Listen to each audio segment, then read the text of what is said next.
Thank you, Mr. Chairman. I want to start with a question for each of the five witnesses.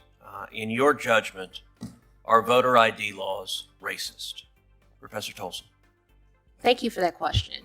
So it depends. One thing we have to stop doing is treating all voter ID laws as the same. Okay, so your answer, I want to move quickly, so it depends is your answer? Yes, that's my answer. Okay, so what voter ID laws are racist? Apologies, Mr. Cruz, your state of Texas, perhaps? Okay, so you think the entire state of Texas is racist. What about requiring an... Welcome back, everyone. We just watched a brief clip of Senator Ted Cruz pressing the Senate Judiciary Committee, and it was something to see. We're about to roll the full exchange, but I had to stop and highlight that moment. We're living in a time when asking for a basic ID, something required to buy alcohol, board a flight, or even enter secure federal buildings, is labeled by some critics as discriminatory or reminiscent of the Jim Crow era. That's a serious accusation, and it deserves serious scrutiny. In this exchange, Cruz argues that voter ID laws are about election integrity and public confidence in the system. On the other side, witnesses like Sherilyn Ifill and Franita Tolson contend that such laws can create barriers to access and disproportionately affect certain communities. The full clip shows a tense back and forth, with pointed questions and carefully framed answers. Watch closely as the discussion unfolds and both sides are pressed to explain and defend their positions. This is racist. You just said my state of Texas, so you tell me, what about the Texas voter ID laws is racist? So the fact that the voter ID law was put into place to diminish the political power of Latinos with racist intent and had been found to have You're racist asserting intent. that. What's your evidence for that? The federal district court that first resolved the constitutionality of Texas's voter ID law. Okay, so your view is voter ID laws are racist. How about you, Mr. Yang? I agree with Professor Tolson. Voter ID laws can be racist. Okay, that's two. Mr. Science? There are some voter ID laws that are racially discriminatory in intent. How about in practice? In intent, fine, you say there's some racist with a malevolent intent lurking in the back of their mind. But let's just talk about it as a practical matter. When I go to vote, they ask me for my ID. I pull out my ID, I show it to them, I vote. Is that racist? If the law that requires you to do that was motivated by racially discriminatory intent what about the under effect? our Set Constitution. aside intent. I'm asking about the effect. Yes, in effect, Okay, I think that Ms. there are Reardon. discriminatory effects from a number of voter ID laws. Okay, thank you, Ms. Reardon. I'm going to give the witness a chance to answer the question. Go ahead, Mr. Sine. Yes, in effects, I think many voter ID laws are discriminatory. And in design, they are designed to have that effect. Okay, Ms. Reardon. No, sir. Mr. Van Spakovsky. No, particularly because every single state that has passed an ID law has put in a provision to provide a free ID to anyone who doesn't have one. The turnout numbers show it has no effect, and I would remind everyone that the current version of the Texas voter ID law for in-person voting, the Obama administration agreed in court, in a court filing, that they were satisfied with it and it was not discriminatory. You know, I have to say this range of question actually shows the wildly partisan nature of the Democrats' proposal. The record should reflect all three of the Democratic witnesses invited by the chairman maintained to this committee that voter ID laws can be, in many instances, in most instances, I think in the various ways they formulate it, are racist. So let me tell you who disagrees with that. 35 states across the country disagree with that because 35 states have voter ID laws in effect. But not just 35 states. 81% of voters in America disagree with the radical views proposed by the Democrats and the Democratic witnesses. Not just 81% of Americans. 77% of black voters in America support voter ID laws. 78% of Hispanic voters in America support voter ID laws. Maldev should think about that. 81% of low-income Americans support voter ID laws. And yet, what this bill is about is putting radicals in charge of saying if you require an ID to vote, that is racist and must be struck down. This is all about partisan power. Now, DOJ has also said, under the Biden administration, that it is not going to presume that that a state acts lawfully if it simply returns to pre-COVID voting laws. Ms. Reardon, Mr. Van Spakovsky, what does that tell you if they say after a pandemic, if you go back to the laws that existed before, DOJ is not going to assume that that's okay. Well, what does that tell you about the partisan nature of DOJ? By issuing the guidance that they did, it says to me that what they would like to do is make permanent the emergency procedures that were instituted by many states through litigation by the DNC throughout the country prior to the 2020 election. And they would like those to be permanent. And so rather than understand that they are temporary, they are going to go after states that designed to go back to their original election procedures.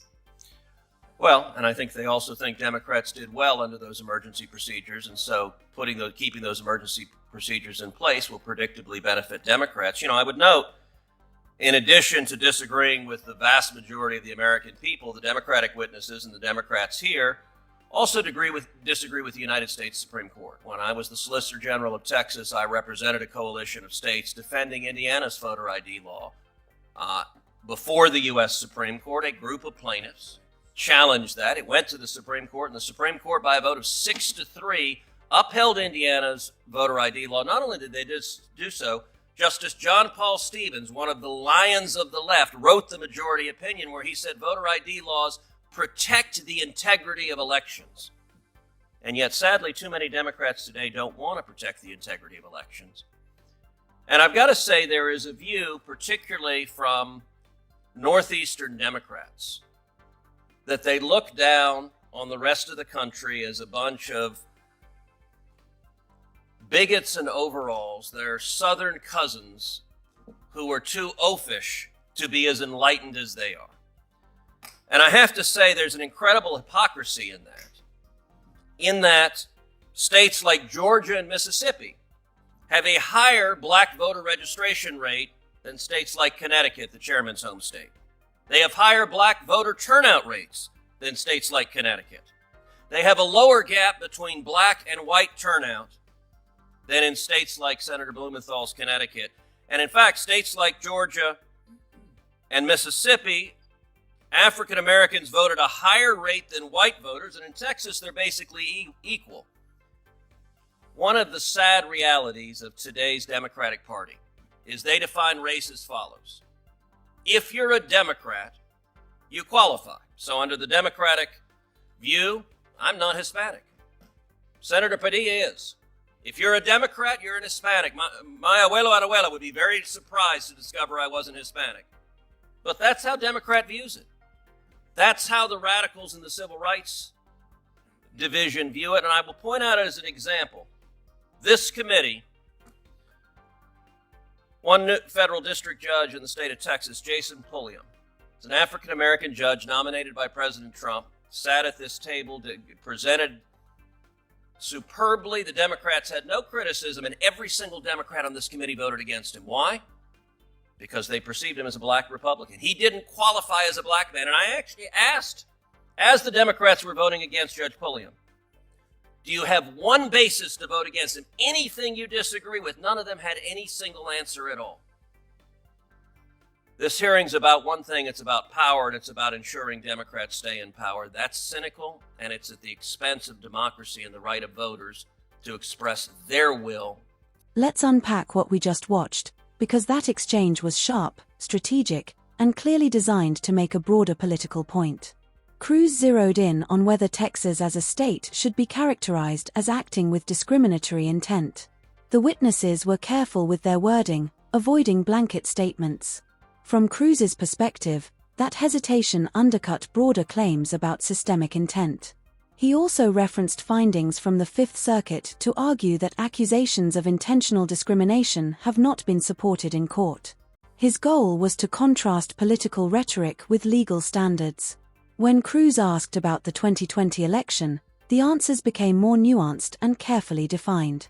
That's typical in legal and academic settings, but Cruz used it to suggest inconsistency in how elections are described depending on who wins. Supporters would say he was highlighting perceived double standards. Critics would argue that election integrity and voter access concerns can coexist without contradiction. This is the core issue. Cruz framed voter ID as a routine safeguard, something required in many areas of daily life. The witnesses, on the other hand, have long argued that even seemingly neutral requirements can disproportionately affect certain communities due to historical and socio-economic factors. The disagreement isn't just about IDs themselves, it's about how access, intent, and impact are measured. Cruz positioned himself as standing up for Texas voters against what he portrays as federal overreach. The witnesses framed their concerns around protecting voting rights nationally. It's a classic federalism debate: state control versus federal oversight, layered on top of a deeply polarized political climate. Whether you see this as a decisive rhetorical win or a clash of fundamentally different philosophies likely depends on your broader views about election policy. The bigger takeaway? These hearings aren't just legal discussions, they're political messaging moments aimed at shaping public perception.